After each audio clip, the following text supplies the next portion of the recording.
Meus irmãos, abra a sua Bíblia no Evangelho segundo escreveu Lucas, capítulo de número 21.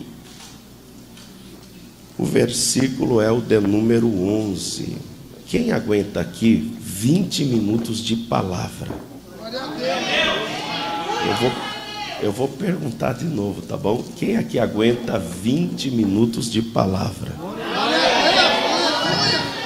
Vamos aproveitar que nós estamos saindo dessa pandemia e vamos falar sobre a maior pandemia de toda a história. Lucas capítulo 21.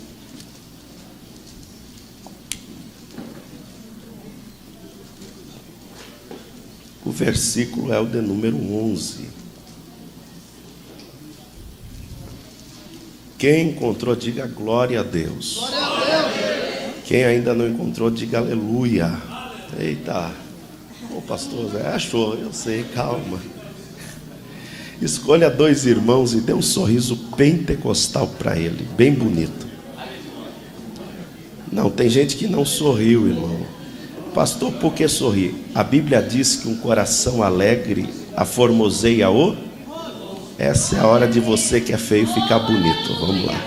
Escolha pelo menos 2 irmãos e dê um sorriso. Diga para ele: eu te amo em Cristo Jesus.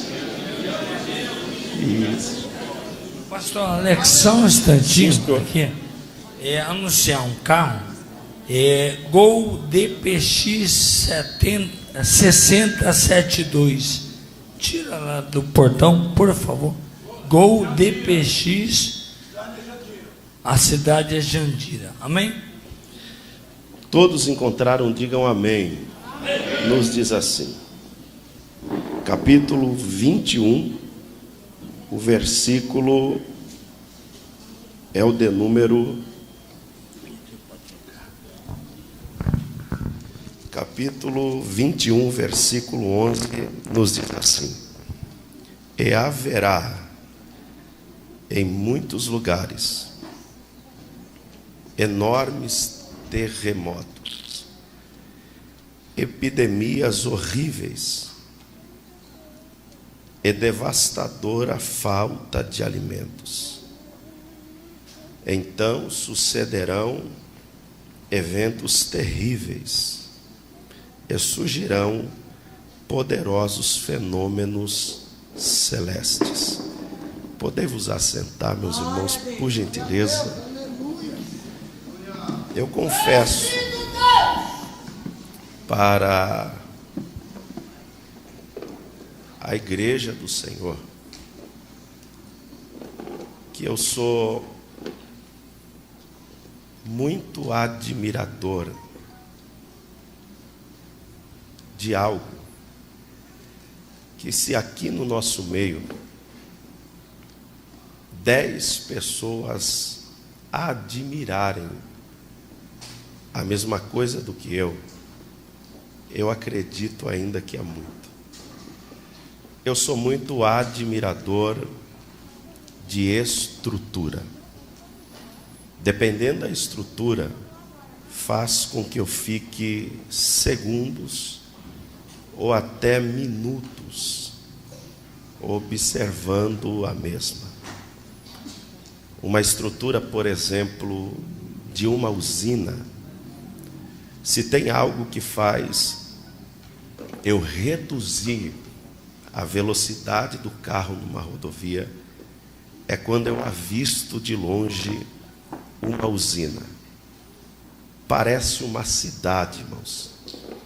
Uma estrutura, por exemplo, para se fazer uma cobertura, seja de PVC, seja de gesso, faz com que eu fique minutos observando. Eu me lembro, quando foram colocar a cobertura na nossa sede, o rapaz começou a fazer a estrutura. Quando foram colocar o gesso, e depois de colocar o gesso, iriam então fazer o trabalho de pintar. Eles falaram: vamos cortar as paredes e emendar um caibro no outro. a gente coloca os andaimes e a gente vai cruzando eles. Eu fiquei na galeria observando a estrutura. Quando terminaram de fazer a tal estrutura, a gente começou a colocar em cima dos caibros os madeirites. Foi colocando um do lado do outro, e quem olhava da galeria parecia que era um chão, mas não era. Estava a 6 metros de altura. Quando tudo foi colocado, eu me lembro que o nosso pastor, mais uns 3 irmãos subiram em cima. Tinha uns que até pulavam em cima. E eles falaram: pastor, vem. Eu disse: eu vou nada, irmão. Demorou umas 2 semanas para eu criar coragem para subir em cima daquela estrutura. Eu confesso para os irmãos que eu nunca havia observado a estrutura da asa de um avião. E há uns 2 meses atrás, eu viajei na reta da asa. E o avião não decolava. Eu pensei: eu vou observar essa estrutura. E por que eu fiz isso? Quando eu olhei do meu lado direito, eu percebi que tinha uma tira de couro, mais ou menos desse tamanho, no meio da asa. Ela estava como arrebitada. Quando eu vi aquilo, eu logo pensei: Jesus, bem nesse avião foram remendar a asa. Eu não entendo nada, irmão, não sou piloto de avião, não faço manutenção. Aquilo para mim era um remendo. E de repente o avião começou a ganhar velocidade para decolar. Umas pessoas olhavam para o lado, outras abaixavam a cabeça, outras fechavam a parte da janela, outras oravam. Eu só olhava para aquele remendo. E eu pensei: Jesus, se isso cair daí, o que vai ser dessas pessoas? Eu imaginava que o avião iria entrar em turbulência devido ao tempo de chuva, mas não quando já subisse. Quando o avião começou a subir, o avião começou a fazer assim. Eu disse: é esse remendo, Jesus. Ele foi subindo, o piloto disse 10.000 pés, e lá estava o avião tremendo. Eu me lembro que um rapaz que estava do meu lado, o pastor Maurício, ele ficava no notebook como se nada tivesse acontecendo. Eu comecei a olhar para ele e o avião tremendo. Geralmente, quando o avião entra em turbulência, o piloto é obrigado a soltar um pouco. Dá até um frio na barriga. Coisa de 1 metro eu já tinha passado, mas coisa de uns 7 metros, irmão, foi a primeira vez. Pensa naquele brinquedo do elevador, sabe? Mas dentro de um avião. Quando desceu, todo mundo começou a gritar. Eu me lembro que uma mulher que estava atrás de mim, ela disse para o marido dela: bem, o que eu rezo agora? Falei: o negócio está feio. Só que eu olhava para esse cara e ele ficava parado. Eu falei: esse cara deve ter morrido aqui do meu lado. Está todo mundo com medo e ele está muito tranquilo. A asa do avião fazia assim. Eu falei: quer saber de uma coisa? Eu vou passar isso daqui tranquilo. Teve uma hora que o avião tremeu tanto, mas tanto, que algumas pessoas começaram a gritar, falando: o que está acontecendo? Eu olhei para o cara, ele fechou o notebook rápido, pau, grudou no banco. Eu não falei, mas eu pensei: chefe, se esse avião cair, você pode segurar onde você quiser que não vai adiantar nada. Pensei: quer saber? Tinha uma tela na minha frente. Eu vou ligar e vou assistir alguma coisa. Tinha um documentário. E o documentário era daquele ator que fez o filme O Todo-Poderoso. Quem lembra? Cãs Brancas. Eu disse: é esse. Quando eu apertei para assistir, o título apareceu: Entre o Céu e o inferno. Eu falei, vou colocar o foninho. Com aquela voz grossa que o dublador faz, ele dizia: e você? Está pronto para ir para o céu agora? Eu falei, eu estou, Jesus, mas tanta maneira do Senhor me recolher, Pai. Eu pensava que só era eu e algumas pessoas que admiravam estrutura. Mas os discípulos de Jesus também eram muito admiradores de estrutura. De tal maneira que um certo dia, eles levaram Jesus para ver a estrutura do templo. Uma coisa é a gente observar uma bela estrutura e não saber o que acontecerá com a mesma depois de alguns anos. Outra coisa é a gente observar e saber que depois de alguns anos não ficaria ali pedra sobre pedra. E de fato a estrutura era linda. Herodes havia reconstruído 2 vezes maior do que o templo de Salomão e o de Zorobabel. Ralph Garwick escreve pela CPAD um livro com o título Usos e Costumes dos Tempos Bíblicos. Ele detalha na página 187 e 310 como que era a estrutura do templo. A pavimentação era de mármore, algumas portas de ouro. Todos para entrar tinham que subir escadas, menos Herodes. Ele havia mandado fazer um viaduto que saía do meio da cidade, só para ele entrar. Mas Flávio José escreve que quando o general invadiu a cidade, seus homens cercaram o templo de madeira, tacaram fogo, as pedras foram esmiuçadas, o ouro foi derretido e não ficou ali pedra sobre pedra. Foi isso que Cristo disse, que não ficaria pedra sobre pedra. Depois de Jesus falar isso, mais tarde ele foi ao monte. E quando ele chega no monte, os seus discípulos, com curiosidade, perguntam: mestre, quando isso vai acontecer? Pois ainda não havia acontecido. Segundo, quais sinais se dará a sua vinda? Terceiro, e o fim do mundo?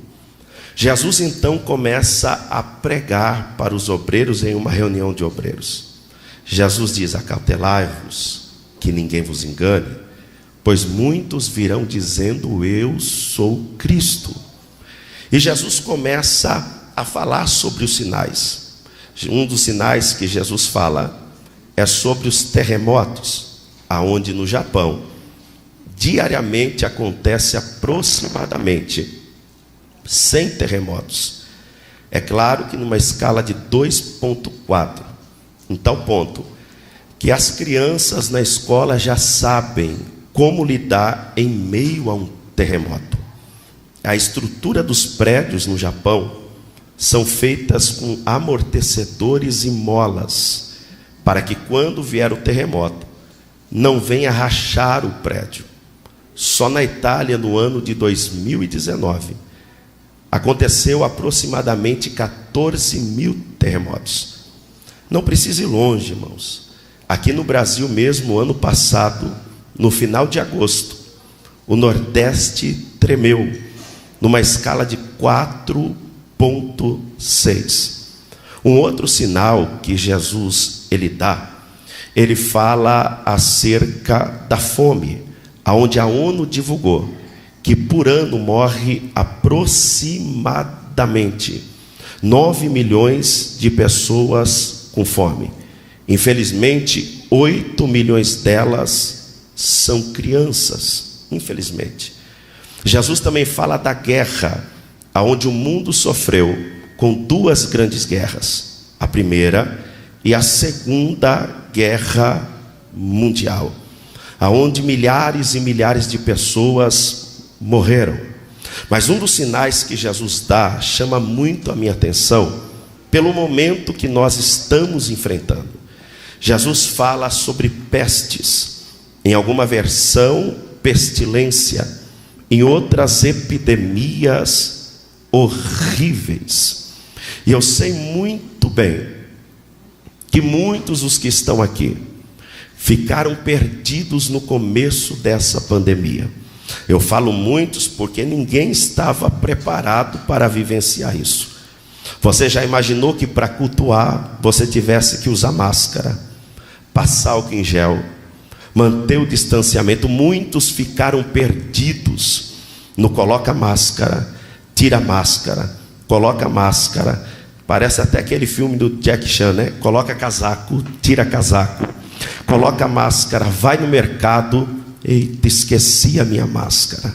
Muitas pessoas ficaram perdidas no que tange as categorias: surto, endemia, epidemia, pandemia. Eu mesmo coloquei tudo numa sacola e achava que era tudo a mesma coisa. Mas existe diferença. O surto é quando o vírus, a bactéria, a doença atinge apenas uma localidade. Como, por exemplo, alguém diz: tal bairro da cidade está com surto de dengue. As autoridades declaram surto, pois ali tem que acabar com aquilo naquele lugar. A endemia é quando o vírus atinge apenas um local, como a febre amarela, que é conhecida como uma doença endêmica no norte do nosso país. A epidemia é quando o vírus se espalha, saindo do tal bairro, em pelo menos 3 categorias: municipal, que quando atinge muitos bairros; a epidemia estadual, que é quando atinge regiões; e a epidemia nacional, que é quando atinge todo o país. Agora, a pandemia é o pior de todos os cenários. É quando o vírus saiu do bairro, se espalhando para a cidade, foi para regiões e tomou todo o país, que é o que a OMS declarou no dia 14 de maio, pandemia de Covid-19, pois o vírus havia atingido 146 países em continentes diferentes. E diga-se de passagem que eu tenho certeza que você não falou, mas pensou quando eu disse o tema, a maior pandemia de toda a história. Você pensou: ah, não, é no WhatsApp, coronavírus, é no Facebook, coronavírus, é na televisão, coronavírus.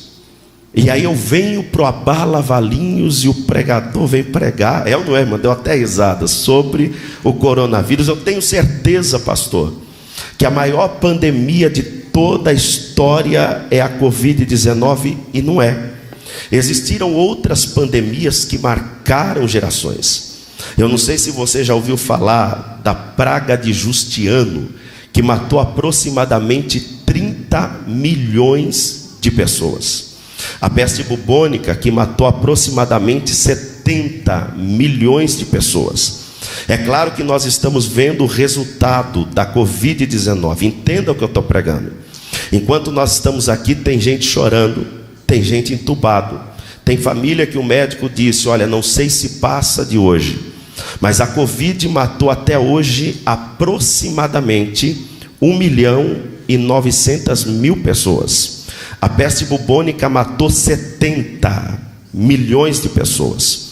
Só a tuberculose por ano mata aproximadamente 1 milhão de pessoas. É ruim, muita gente reclamou que o arroz ficou caro, o feijão ficou caro. Mas na gripe espanhola, que foi entre os anos de 1918 e 19, o leite de R$300 foi para 800. O limão de 200 foi para 700. O povo era proibido de cuspir até na rua. O atual presidente do Brasil, chamado Rodrigues Alves, foi infectado pela gripe espanhola e morto. Você já ouviu falar da gripe suína, que em 2009 atacou muita gente, matando aproximadamente 300.000 pessoas. Há quem diga que a primeira pandemia de gripe foi a gripe russa, que começou no Uzbequistão, em 4 meses matou aproximadamente 1 milhão de pessoas. E aí vem a Covid.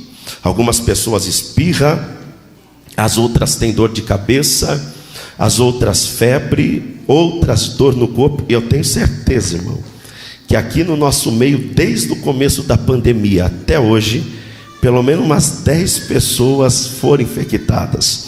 Umas 20 foram e nem foram atrás de fazer o tal teste. E talvez você me pergunta, pastor, aonde começou? E qual é a maior pandemia de toda a história?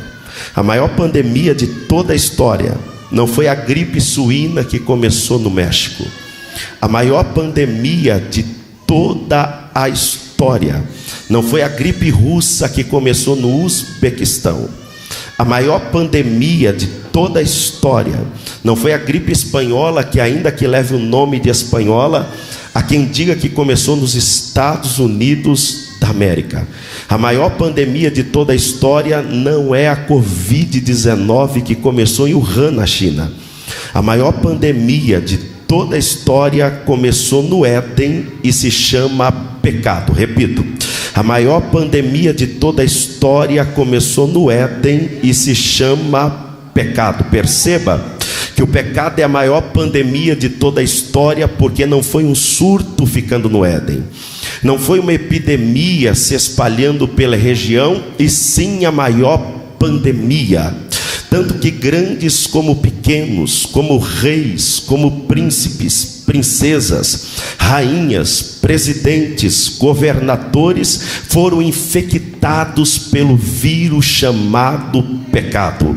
Pastor, eu não tenho pecado. Talvez você seja um anjo no nosso meio e a gente não saiba. Talvez você seja o 5º homem da fornalha de fogo, de tão santo que você é e a gente não saiba. Porque João escreveu dizendo que se dissermos que não temos pecado, enganamo-nos a nós mesmos e não há verdade em nós. Perceba, meus irmãos, que assim como só precisava de uma pessoa para a Covid se espalhar, assim o pecado só precisava de um. Quem foi ele? Adão.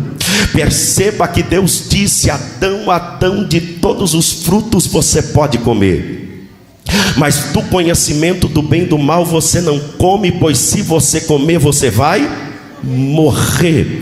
Paulo dá um grito em Romanos capítulo 6 versículo 23, dizendo que o salário do pecado é a morte. Perceba, meus queridos e amados irmãos, que olhando para você não dá para saber se infelizmente você tem Covid ou não tem.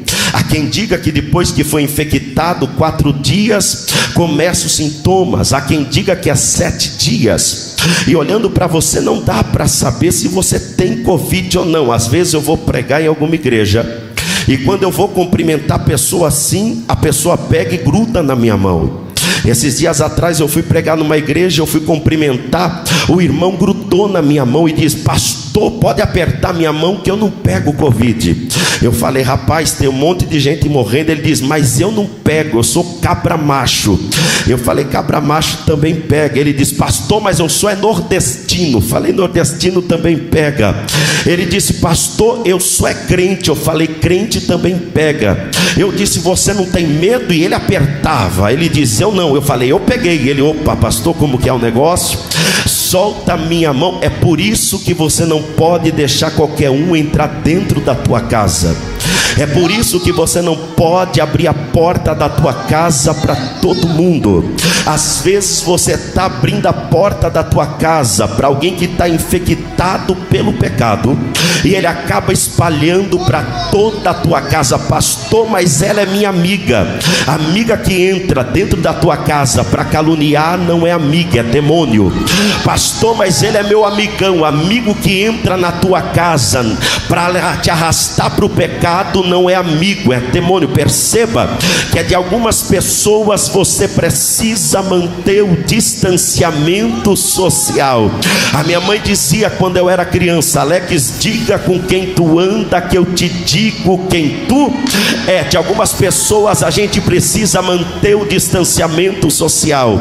Tem irmã que está batendo cabeça dizendo: por que o marido desviou? Por que o filho desviou? Às vezes está aí a resposta: você deixou alguém infectado entrar dentro da tua casa e acabou espalhando para todo mundo. O que vale ressaltar é que essa mensagem não é para você que entrou aqui infectado e não está nem aí para o vírus chamado pecado, porque tem gente que eu estou pregando aqui, apóstolo, e não está nem aí, não está nem esquentando a cabeça, está entubado, está numa UTI espiritual e não está nem esquentando. Vai sair daqui, vai continuar fornicando, vai sair daqui, vai continuar adulterando, vai sair daqui, vai mandar nudes para o namorado, não está nem aí. Aqui vem com a saia no meio da canela: pastor, o senhor vai pregar os costumes? Não pode. Não, vou pregar vergonha na cara que cabe em qualquer lugar. Aqui vem com a saia no meio da canela, mas amanhã vai postar foto de biquíni, fazendo biquinho com cara de bandida. Essa mensagem é para quem entrou aqui até está infectado, mas está dizendo: eu não quero permanecer infectado. Até porque o seu arrependimento tem que ser mais escandaloso do que o seu pecado. Se o seu arrependimento não for mais escandaloso do que o seu pecado, você não se arrependeu coisa nenhuma. Você lembra quando Davi percebeu que estava infectado? Ele disse: não quero permanecer infectado coisa nenhuma. E ele dá um grito no Salmo 51 dizendo: tem misericórdia de mim, ó Deus, segundo a tua benignidade apaga as minhas transgressões, segundo a multidão das tuas misericórdias lava-me completamente da minha iniquidade e purifica-me do meu pecado, porque eu conheço as minhas transgressões e o meu pecado está sempre diante de mim. Contra ti eu somente pequei e fiz o que é mal à tua vista, para que seja justificado quando falares e puro quando julgares. Eis que iniquidade fui formado. Ele vai dizer: a minha mãe também estava infectada e em pecado me concebeu a minha mãe. Eis que amas a verdade no íntimo e no oculto me fazes conhecer a sabedoria. Porém, purifica-me com hisopo, eu ficarei puro. Lava-me, ficarei mais branco. Eu estou todo arrepiado, mais branco do que a neve. Faz-me ouvir júbilo e alegria, para que exultem os ossos que tu quebraste. Esconde a tua face dos meus pecados e apaga todas as minhas iniquidades. Cria em mim, ó Deus, um coração puro e renova dentro de mim o espírito inabalável.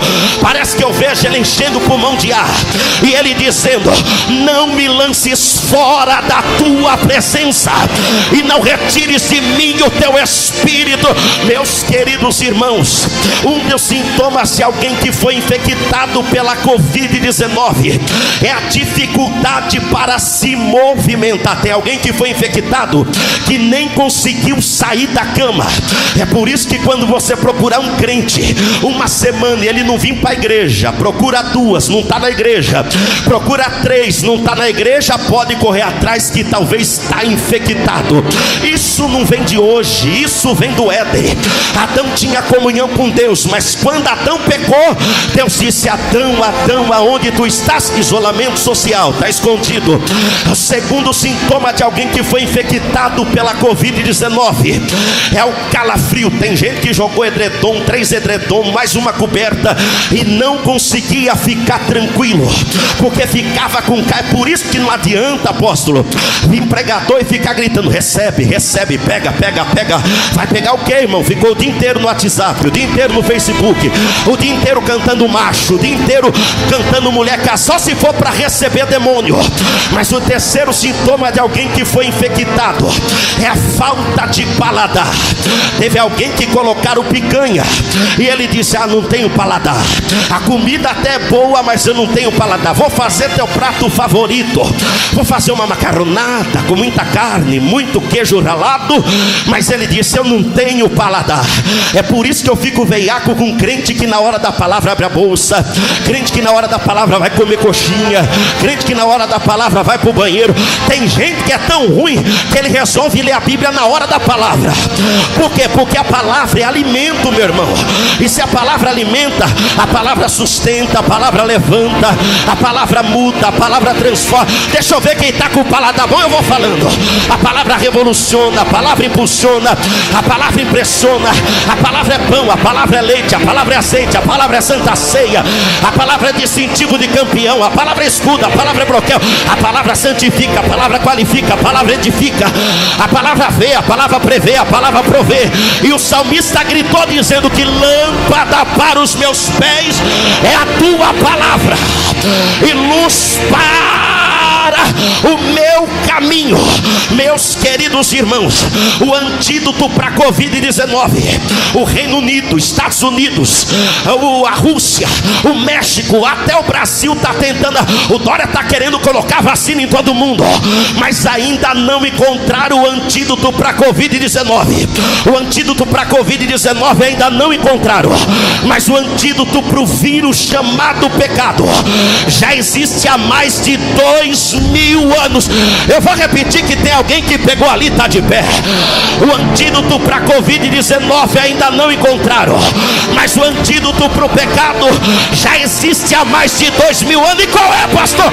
João escreveu dizendo no capítulo 1, versículo 7, na epístola parte C: e o sangue de Jesus nos purifica de todo. Eu vou repetir: e o sangue de Jesus nos purifica de todo. Você não foi comprado por ouro, você não foi comprado por prata, você não foi comprado por libra, você não foi comprado por bronze, mas você foi comprado pelo sangue de Jesus. Eu vou te dar motivo para você que ainda não ficou de pé. Dá um pulo dessa cadeira. A palavra purificar significa tomar da planta do pé até o alto da cabeça. João está dizendo: a pornografia te sujou, o adultério te sujou, a fornicação te sujou, a bebida te sujou, mas o sangue de Jesus te limpa. Levanta a mão. Epa!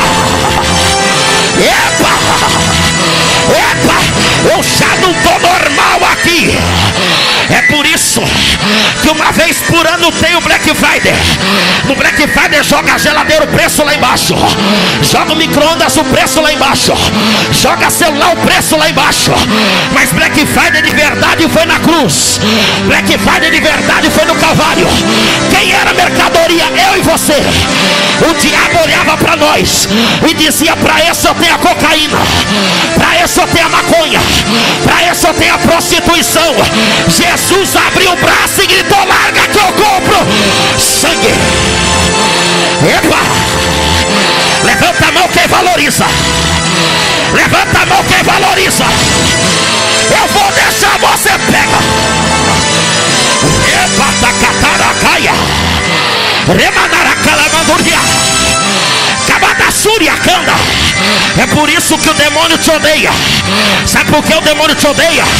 Não é porque você é crente, não é porque você é pregador, não é porque você é pastor, não é porque você é cantor, não é porque você gosta de coisa de marca, Louis Vuitton, Paco Rabanne, Carolina Herrera. Não, o demônio te odeia porque era para você não valer nada, mas o sangue te encontrou. Ramadá.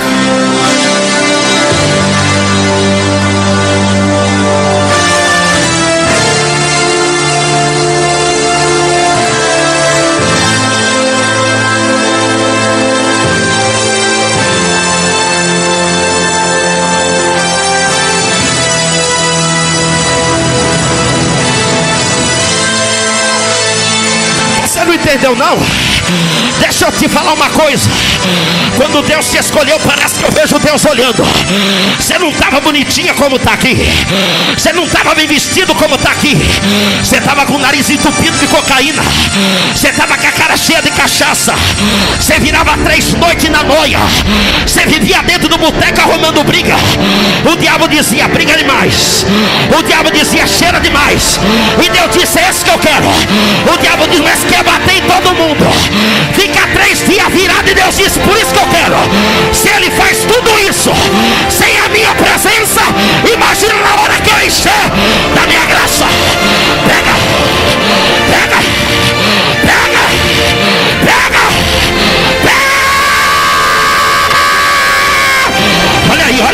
aí, olha aí, olha aí, olha aí, olha aí.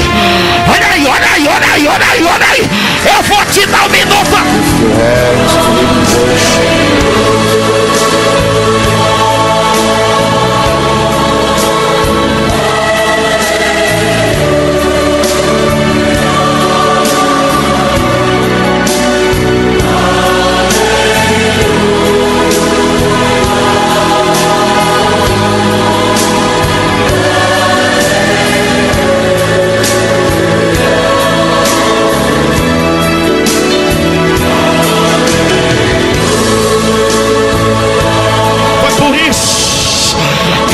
Francês escreveu dizendo que um dia a criação feita por Deus, a rocha, ela se exaltou e disse: escreve que eu sou mais forte. Quando a rocha pensou que era mais forte, veio o ferro e esmiuçou a rocha e disse: escreve que eu sou mais forte, porque eu esmiucei a rocha. Quando o ferro pensou que era mais forte, veio o fogo, derreteu o ferro e disse: escreve que eu sou mais forte. Eu derreti o ferro esmiuçou a rocha.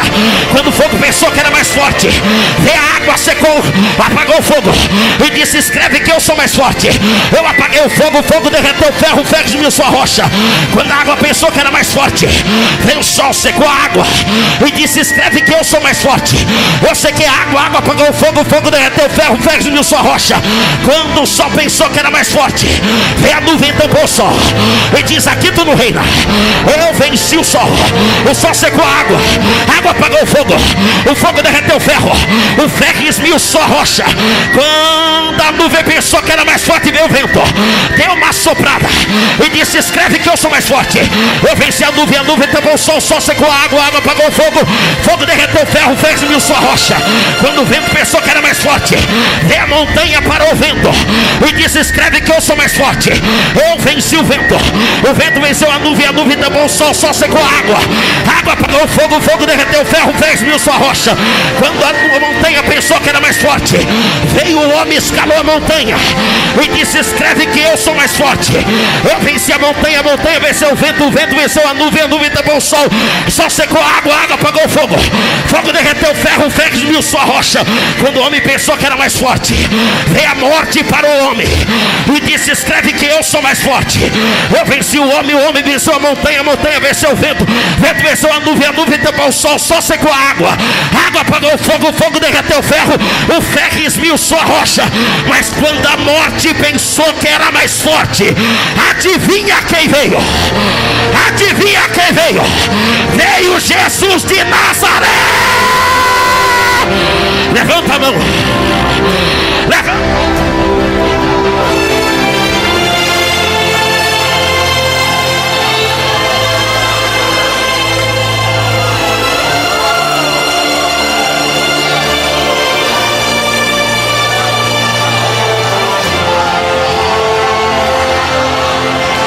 Eu vou deixar, levante as duas mãos. Levante as duas mãos adorando.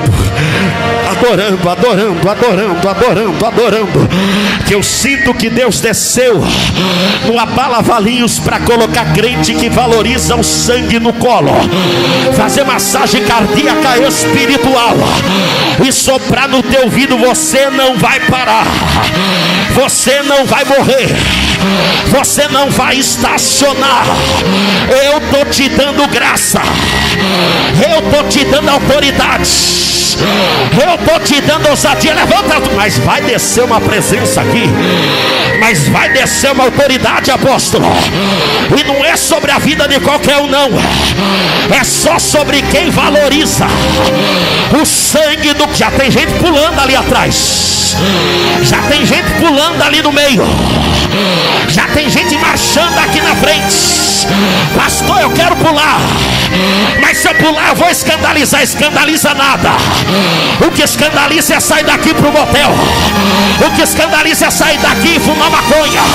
Ser cheio do Espírito de Deus é privilégio. Jesus, eu quero te pedir agora, Pai, só quem é vaso de honra e entrou na Abala Valinhos, enche ele de azeite agora. Pega,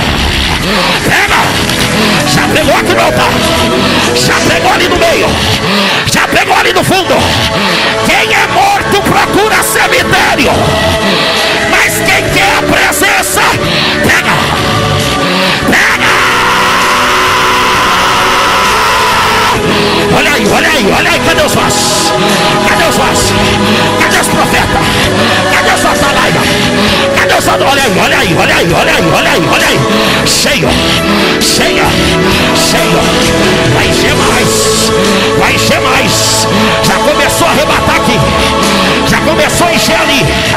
Pode pular. É melhor pular aqui do que pular carnaval. É melhor rodar aqui do que rodar baiana. É melhor ser cheio do Espírito do que ser cheio de demônio. Recebe. Recebe. Recebe. Give him praise. Give him glory.